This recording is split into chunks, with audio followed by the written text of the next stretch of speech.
ఆ ఊరోళ్ళు కానీ అక్కడ ఉండే పెద్దలు కానీ ఎవరైనా ఉంటే చెప్తారేమో అనుకున్నా. ఎందుకంటే రేవంత్ రెడ్డి గారు రోజుకొక తీరుగా మాట్లాడతాడు. ఆయన ఒకరోజు ఏం చెప్తాడు, నేను చాలా పేద రైతు కుటుంబం నుంచి వచ్చిన ఒక పేదవాడు, ఒక పేద రైతు బిడ్డ ముఖ్యమంత్రి అయితే కేసీఆర్ కు నచ్చుతలేదు, టీఆర్ఎస్ వాళ్ళకు నచ్చుతలేదు అని ఒకరోజు మాట్లాడతాడు.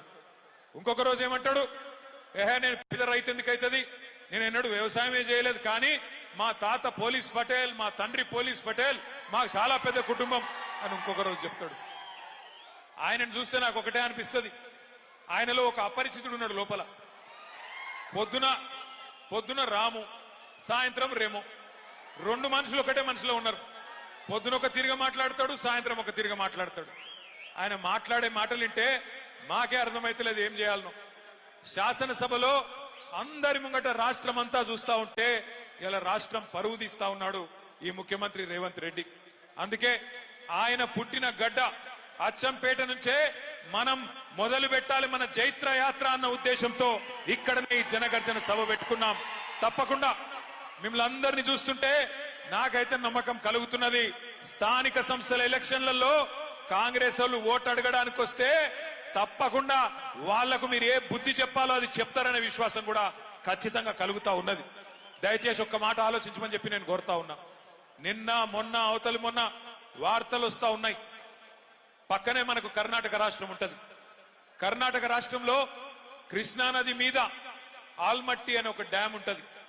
ఎప్పుడో చాలా కాలం కింద కట్టినారు, కానీ కట్టినప్పుడే అప్పుడున్న మన ఆంధ్రప్రదేశ్ ప్రభుత్వం, ఇంకప్పటికి తెలంగాణ ఏర్పాటు కాలే, ఆనాడే అప్పుడున్న ఆంధ్రప్రదేశ్ ప్రభుత్వం కూడా ఈ ఆల్మట్టి డ్యామ్ కడితే ఇటు తెలంగాణకు అటు కిందికి ఆంధ్రకు నీళ్లు రావు, కట్టొద్దు అని చెప్పి అప్పట్లోనే పోరాటం కూడా చేయడం జరిగింది. మరి 4 రోజుల కిందట కర్ణాటక ప్రభుత్వం, అక్కడ కూడా కాంగ్రెస్ ప్రభుత్వమే ఉన్నది, అక్కడ ఉన్న కాంగ్రెస్ ప్రభుత్వం మొన్న ఒక నిర్ణయం తీసుకున్నది వారం రోజుల కిందట. ఏమని, ఇప్పటికే 519 మీటర్ల మీద ఉన్నది ఆల్మట్టి డ్యామ్, 519 మీటర్ల మీద ఉన్నది. ఇంకొక 5 మీటర్లు పెంచుతాం అంటే ఇంకొక 18 ఫీట్లు పైకి కడతాం, ఇంకా ఎత్తుకు పెంచుతామని చెప్పి కర్ణాటక ప్రభుత్వం 70,000 కోట్ల రూపాయలు ఖర్చు పెట్టి కిందికి కృష్ణా నీళ్లు ఒక్క చుక్క కూడా రాకుండా చేసే ఒక ప్రయత్నం చేస్తా ఉన్నది.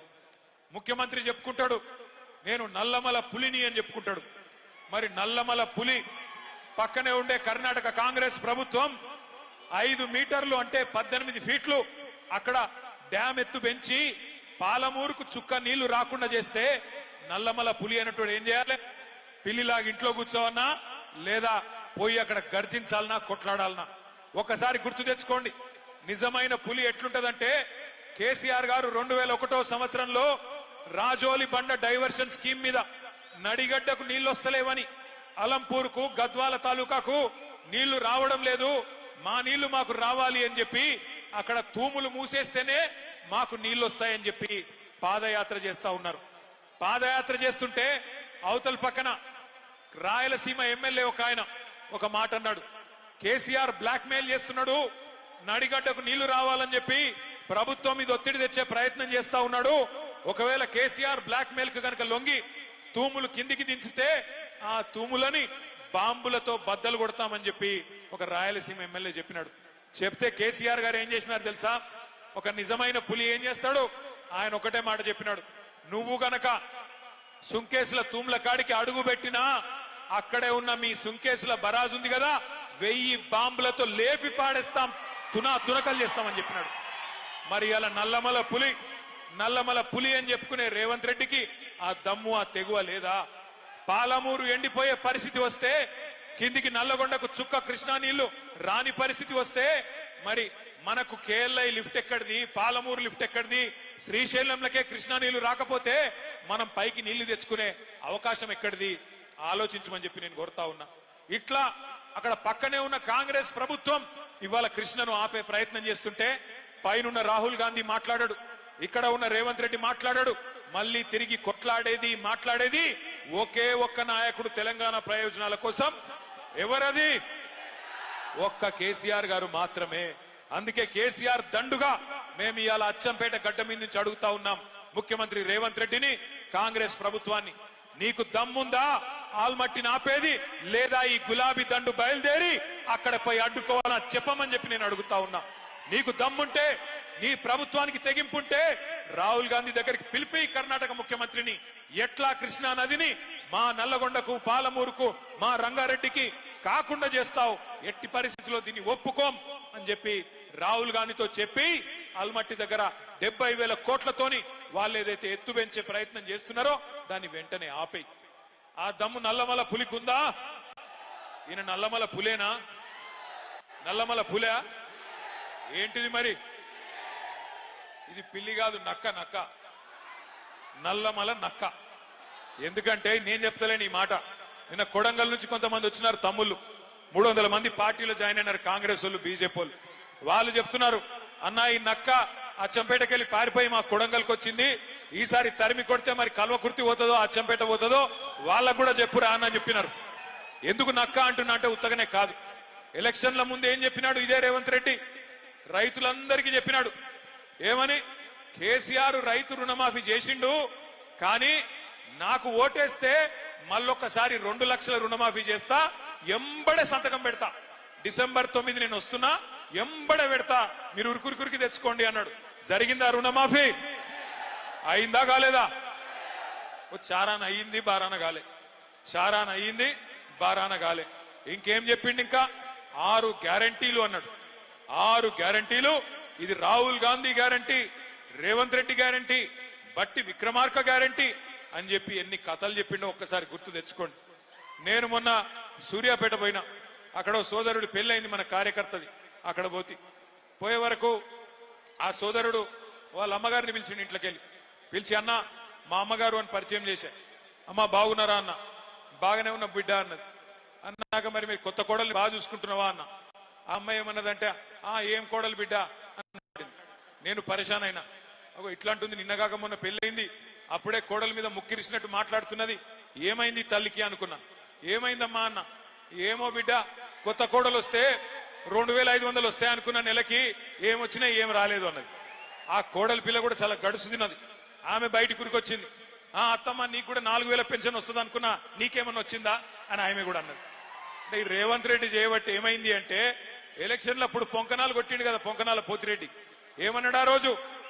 అత్తకు 4,000, కోడలకు 2,500 వచ్చినాయా ఎక్కడన్నా? ఆఖరి కొండారెడ్డి పల్లిలను వచ్చినాయా? ఎవలకు లేవు. అత్తకు 4,000 రాలేదు. ముసలాయనకు గుడిస్తా అన్నాడు. ముసలమ్మకే కాదు, ముసలాయనకు గుడిస్తా. కేసీఆర్ ఇంట్లో ఒకరికి ఇస్తున్నాడు, నేను 2కి ఇస్తా అన్నాడు. ముసలాయనకు లేదు, ముసలమ్మకు లేదు. గవే 2,000, గవే కేసీఆర్ పెంచిన 2,000. ఆ 2,000 కూడా 2 సార్లు ఎగ్గొట్టిండు. ఆ 2,000 పెన్షన్ కూడా 2 నెలలు ఎగ్గొట్టిండు రేవంత్ రెడ్డి. అట్లాగే కోడలి పిల్లలకు చెప్పినాడు, మహాలక్ష్మి పథకం కింద మీరు 18 ఏళ్ల నిండిన ఆడబిడ్డలందరికీ డిసెంబర్ నెల నుంచే 100 రోజులు నిండంగానే నెలకు 2,500 మీకు ఇచ్చేస్తా అని చెప్పినాడు. అందుకే ఇవాళ మేము ఒక పని చేసినాం. ఏం చేసినామంటే, వీళ్ళు కాంగ్రెస్ వాళ్ళు ఎలక్షన్లకు ముందు గ్యారంటీ కార్డులు మంచిని యాదికుందా, ఇది మా గ్యారంటీ అని. అందుకే ఇవాళ అచ్చంపేటలో మీ అందరికీ నేను కాంగ్రెస్ ఓలోలకు ఎంతెంత బాకీ పడ్డదో కాంగ్రెస్ బాకీ కార్డు ఇంటింటికి పంచబోతా ఉన్నాం. ఎవలోలకు ఎంతెంత బాకీ పడ్డది కాంగ్రెస్ అంటే, ఆడపిల్లల విషయమే తీసుకుంటే, మహాలక్ష్మి పథకం విషయమే తీసుకుంటే, ఒక్కొక్క ఆడబిడ్డకు 22 నెలలను నెలకు 2,500 చొప్పున 55,000 రూపాయలు కాంగ్రెస్ పార్టీ బాకీ ఉన్నది. రైతు బంధు గుర్తున్నదా? టింగు టింగుమని పడుతున్న కేసీఆర్ గారు ఉన్నప్పుడు పడుతుందా? ఇప్పుడు అది కూడా ఆ కేసీఆర్ ఉన్నప్పుడేమో నాట్లప్పుడు పడుతుండే, రేవంత్ రెడ్డి వచ్చినాక ఓట్లప్పుడు మాత్రమే పడుతుంది, తర్వాత మళ్ళా రాదు. పార్లమెంట్ అప్పుడు పడ్డది, మళ్ళా పంచాయతీ ఎలక్షన్ ఉన్నాయేమో అని మొన్న కొంతమందికి వేసినాడు. అది కూడా ఏం చేసినాడు, కేసీఆర్ 10,000 వేస్తే నేను 15,000 ఇస్తా అన్నాడు. అందుకే ఇక్కడ ఒక్కొక్క రైతుకు ఎంత బాకీ ఉన్నాడో ఇక్కడ రాసి పెట్టినాం. ఎంత బాకీ ఉన్నాడు రేవంత్ రెడ్డి అంటే, ఒక్కొక్క రైతుకు ఏదైతే 15,000 ఇస్తా అని చెప్పి మొన్న 12,000 ఇచ్చిండో, ఒక్కొక్క రైతుకు ఎకరానికి ఈ ఒక్క పంటకే 3,000 బాకీ ఉన్నాడు. పోయిన 2 పంటలకు 5,000 చొప్పున బాకీ పడ్డాడు. అట్లాగే మీరు రేవంత్ రెడ్డి ప్రభుత్వం రాకముందు పెద్ద పెద్ద మాటలు చెప్పినాడు. కేసీఆర్ ప్రభుత్వం ఒక ఆడపిల్ల పెళ్లి చేసుకుంటే 1,00,000 రూపాయలు ఇస్తున్నది, మరి నేను ₹1,00,000 కాదు దాని మీదికెళ్ళి తులం బంగారం ఇస్తా అన్నాడు. ఇప్పుడు 8 లక్షల పెళ్లిలైనాయి. మరి కాంగ్రెస్ ప్రభుత్వం వచ్చినాక ఎన్ని లక్షల తులాల బంగారం బాకీ ఉన్నాడో? 8 లక్షల తులాల బంగారం బాకీ ఉన్నాడా? అడుగుదామా? అట్లాగే వికలాంగులకు చెప్పినాడు, కేసీఆర్ గారు మీకు 4,000 పెన్షన్ ఇస్తున్నాడు, నేను 6,000 పెన్షన్ ఇస్తా అని చెప్పి నమ్మబలికినాడు. ఒక్కొక్క దివ్యాంగుడికి ఈ ప్రభుత్వం 22 నెలలకు గాను 44,000 రూపాయలు బాకీ ఉన్న విషయం మీ అందరికీ ఈ బాకీ కార్డు ద్వారా నేను గుర్తు చేస్తా ఉన్నా. ఈ బాకీ కార్డు రేపు గ్రామ గ్రామానికి పోవాలి, గడప గడపకు పోవాలి, మనిషి మనిషికి పోవాలి. ఈ బాకీ కార్డే మీకు బ్రహ్మాస్త్రం అవుతుంది. ఈ బాకీ కార్డే ఇంటింటికి మనం పంచుదాం. కాంగ్రెస్ వాళ్ళు వస్తారు ఓట్లు అడగనికి వచ్చినప్పుడు కాంగ్రెస్ వాళ్ళకు మరి వాళ్ళు ఎలక్షన్లు ఇప్పుడు బాగా సంపాదిస్తున్నారు. రేవంత్ రెడ్డి గారు వాళ్ళ అన్నదమ్ములు రియల్ ఎస్టేట్ లో కుమ్మేస్తున్నారు, 100,000 కోట్ల రూపాయలు సంపాదిస్తున్నారు. సహజంగానే ఓటుకు 5,000 ఇచ్చినా ఇస్తారు. కాబట్టి మీరు కూడా ఏం చేయండి అంటే ఓటుకు 5,000 ఇచ్చినా తీసుకోండి, ఏం తప్పులేదు. కానీ బాకీ కార్డు ముంగట పెట్టండి. కొడుక 5,000 ఇచ్చినావు, మరి మిగతా 50,000 ఎప్పుడు ఇస్తావు అని అడగాల. కొడుక 2,000 ఇచ్చినావు, మరి మిగతా 53,000 ఎప్పుడు ఇస్తావు, ఏం సంగతి అని అడగాల. మా ఆడబిడ్డల దగ్గరకు వస్తే మరి 55,000 ఎప్పుడు ఇస్తావన్నా అని అడగాలి. తులం బంగారం ఎప్పుడు ఇస్తావన్నా అని అడగాలి. కొత్త పథకాలు వస్తాయనుకున్నారు. మీ అచ్చంపేట వాళ్ళు ఏమనుకున్నారో కూడా నాకు తెలుసు. మీరేమనుకున్నారంటే అచ్చంపేట వాళ్ళు మా ఎమ్మెల్యే ఓడిపోతాడు కానీ కేసీఆర్ గెలుస్తాడు కదా అనుకున్నారు. అంతే అనుకున్నారా? అంతేనా? ఒకసారి అంతే అనుకున్నారు, చేయలేవటండి.